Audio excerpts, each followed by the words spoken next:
पूस की रात। मुंशी प्रेमचंद, हल्कू और उसकी बीवी मुन्ना एक झोपड़ी में रहते थे। जाड़ों की सख्त रात थी। पूस का महीना अपनी पूरी सर्दी के साथ आया हुआ था। आसमान साफ था, मगर ठंडी हवा हड्डियों में उतर रही थी। हल्कू को आज रात खेत में पहरा देना था, ताकि नीलगाय और दूसरे जानवर फसल को नुकसान न पहुंचाएं। मुन्ना ने कहा, ये लो कंबल ओढ़ लो, रात बहुत सर्द है। हल्कू ने कंबल लिया, मगर दिल में एक अजीब सी खुशी थी कि कम से कम आज कर्ज देने वाला साहूकार तो नहीं आएगा। कर्ज की फिक्र ने उसकी जिंदगी को अजाब बना दिया था। वो कुत्ते झबरा के साथ खेत में जा बैठा। आसमान पर सितारे टिमटिमा रहे थे, जमीन बर्फ की तरह सर्द थी। हल्कू ने कंबल ओढ़ा, मगर सर्दी कम न हुई।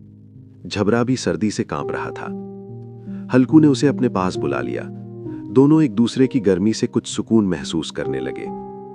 रात गुजरती गई, सर्दी बढ़ती गई।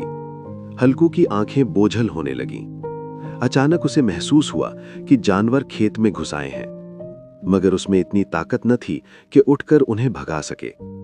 वो बेबसी से लेटा रहा। झबरा कभी भौंकता, कभी खामोश हो जाता। सुबह हुई तो सूरज निकला, मगर खेत की फसल उजड़ी हुई थी। हल्कू ने इसे देखा तो दिल में ना गम था, ना अफसोस, बल्कि एक अजीब सी राहत थी। अब उसे रात को जाड़ों में खेत की रखवाली नहीं करनी पड़ेगी। वो आहिस्ता से बोला, अब सर्दी में जागने की मुसीबत तो खत्म हुई।